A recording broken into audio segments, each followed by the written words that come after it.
The 100th edition of the Tour de France is now just round the corner, so we as fans have now got a proper reason to start getting very excited indeed. This is GCN's preview show for that race, and we've got the pleasure of being joined by Tony Farrelly, editor of the road.cc website.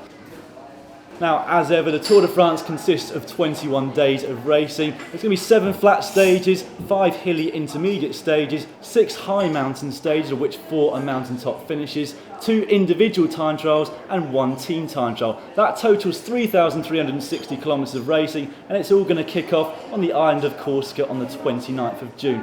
Now, Tony, last year's winner, Bradley Wiggins of Team Sky, he's unable to take the start this year because of a knee injury. So who can we expect to see at the forefront of the general classification? Well, I think we can expect to see his teammate Chris Froome there. To be honest, it's hard to see beyond Froome and Contador really for the win.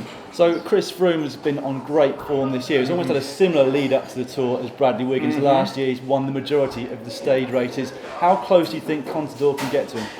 They both prepare for their races in different ways, or they come into the Tour in different ways. I mean, Contador has won the race. He knows what it takes to win the race. Froome knows what it takes to come second and probably has a pretty good clue as to what it takes to win the race. But I think Contador, again, funnily enough, like Froome, is one of those riders who isn't super reliant on his team. So, and we've seen him do it before, basically, more or less win it on his own. So it depends on what game Contador turns up with. Yeah, and Contador, of course, wasn't there last year when Brad took the win. A lot of journalists and fans said it wasn't the most interesting of tours, that it was too controlled by Team Sky. Do you think Contador's presence will change that in any way? Last year, you could argue that the course suited Sky's tactics or strategy. This year, it's a much tougher race. Those two, of course, favourites for the general classification, but the first stage, as I mentioned, a big bunch sprint seems very likely on that island of Corsica, which is the first time for decades that that's going to happen. Yeah. Who's your money on for that stage? If it's a bunch sprint, my money generally, especially if it's a bunch sprint at a Grand Tour, my money generally is on Cav. Cav's the man to stop, isn't he? And Cavendish, of course, also the winner of the green jersey a couple of years ago, something he'd been fighting for a really long time in his career. But last year, Peter Sagan came along, and he's such a phenomenal rider. In his first Tour de France, he took that green jersey with some ease. Do you see anybody contending it apart from him this year? I think it's going to be hard for anyone else to win it. I mean, we were talking about this before the cameras were rolling, weren't we? And I think we both agreed that it's Sagan's to lose. And he's got a team that can focus purely on winning the green jersey. Well, I'm really looking forward to the race this year. I can see that you are too, Tony. Thanks very much for taking the time to join us here at GCN. Now, we haven't got time in this preview show to talk you through every single stage of the race, but if you don't have the time, or indeed the inclination, to watch every single stage, then we've picked out a few of the key ones which you really should take the time to watch. The first one we've already talked about, stage 1 on the island of Corsica, which is set to be a big sprint battle, not just for the stage, but also for that yellow jersey, featuring Mark Cavendish, of course, and Andre Greipel and Marcel Kittel will probably be his closest rivals. Stage 4 takes the riders over to the mainland for the first time, and they'll face a 25-kilometre team time trial around Nice and the Promenade des Anglais.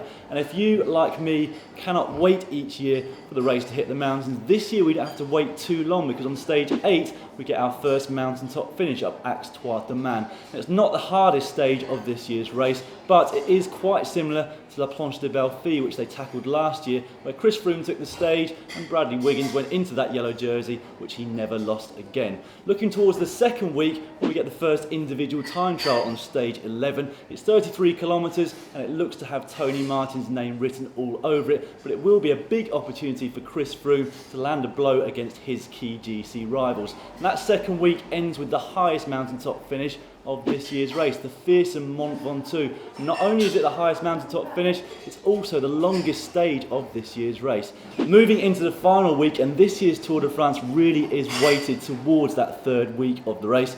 Now, we've got Alpe d'Huez, not just once, but twice on this occasion. It also seems like the descent between those two climbs is almost as epic as the climb itself. So that really is the one to watch out for. Now, as is tradition in the modern editions of the Tour de France, the race will finish on the Champs-Élysées on stage 21. The only difference is this year being that the riders will head around the Arc de Triomphe, and also ASO, the organisers, to celebrate the 100th edition, have moved the start a little later. So we should see the riders finishing around about 9:45 local time time just as the sun comes down, so it will be a really picturesque finish to this year's race. If you're looking to get even more into the race, with background information on the history and more images of the Tour de France, we've also got some recommendations on some books that you can read on the run up to the race. The first of those is by Lance Armstrong, Every Second No, I'm only joking. The first of them is Mapping Le Tour, a book written recently by Ellis Bacon, featuring every route of the 100 editions that have happened in the Tour de France, or will have happened at the end of this year. If you're looking for more images, and Bradley Wiggins on tour came out after his victory last year, where there's Team Sky's in-house photographer Scott Mitchell gives you a kind of image diary of what happened during that race. There's some fantastic pictures. If you're into the climbs and riding yourself, this is probably the book for you. Written by Chris Sidwell, Tour Climbs. It goes through all the famous climbs in both the Pyrenees and the Alps, gives you all the profiles, when it's come in the race before, and also how to get to those roads in the first place. Finally, some blatant self-promotion. We've got the cycling anthology as well, the second in the series, edited by Lionel Burney. It's basically a conglomerate of different cycling writers, including Lionel Burney himself, William Fotheringham, Daniel Freeber, Brendan Gallagher, and a number of others, including myself. I had a go at writing about my time in the Tour de France back in 2010. Of course, here at GCN, we're also going to be full on for the Tour de France. We've got the Google fly-throughs again, just like we did for the Giro d'Italia, which will give you an idea of the terrain that the riders will face for all of the 21 stages. I myself am just about to head out to France to ride a couple of the key stages, including the fearsome Mont Ventoux and the legendary Alpe d'Huez. And of course, we're also going to be on site, bringing you all the action and plenty of background footage from behind the scenes. So stay tuned, because it's going to be a very exciting July.